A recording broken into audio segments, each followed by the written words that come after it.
Pedophile Jeffrey Epstein was arrested. So why do we still know nothing about him? Well, we're finding out tonight some answers. The Wall Street Journal just got its hands on Jeffrey Epstein's private calendar, and it was a lot more suspicious than Brett Kavanaugh's. Epstein was meeting with the kind of people you'd think would steer clear of a convicted pedophile.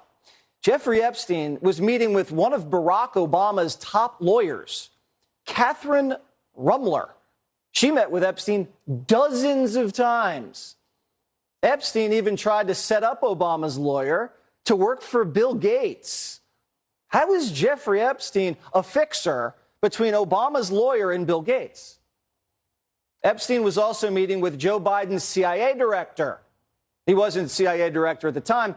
He was Barack Obama's Deputy Secretary of State. William Burns was working for John Kerry at the State Department and meeting with Jeffrey Epstein, a known pedophile. And then Burns becomes CIA director. Today's director of the CIA went to Epstein's Manhattan townhouse where Epstein had sex with underage girls and, where he filmed other men having sex with underage girls. And William Burns went there and was then promoted to the director of the CIA. Now, I wonder if the future CIA director saw the portrait of Bill Clinton in a blue dress hanging in Epstein's parlor room. A few years later, Epstein was arrested and then hung himself in a jail cell while security cameras just happened to not be working and the replacement guards just happened to fall asleep. And 2 years later, Biden just happens to pick William Burns to run the CIA. So what are we supposed to think?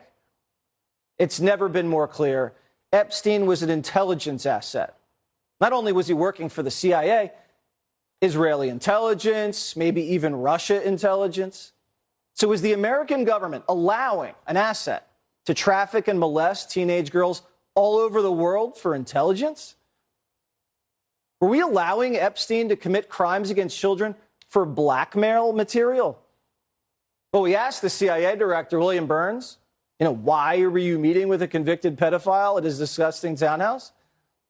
And the CIA director said this: the director did not know anything about him, other than that he was introduced as an expert in the financial services sector and offered general advice on transition to the private sector. They had no relationship.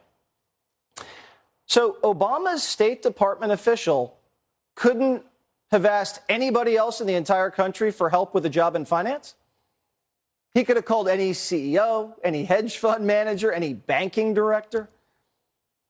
But he meets with Jeffrey Epstein, a guy that doesn't even really have a real business, a guy that doesn't even have a website, a guy that, as far as we know, only had one client, the CEO of Victoria's Secret. That doesn't add up, Burnsy. And this explains the sweetheart deal back in 2006. This explains the prison cell cover-up. And this explains why all the Epstein tapes went missing. Everything Epstein recorded, everything, missing. Every property he owned. But when he died, the Fed seized all the tapes, and the only person who's ever been arrested since then was the madam, Maxwell. Jeffrey Epstein found me almost immediately. He knew exactly where I was, the location.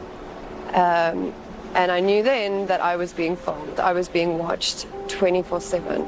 There were cameras all over the island. So the CIA has all the sex tapes, and they've been blackmailing like crazy. This is the blackmail jackpot.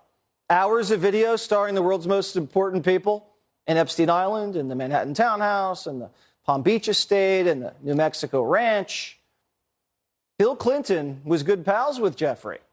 Flew on the Lolita Express 26 times. Went to his private island.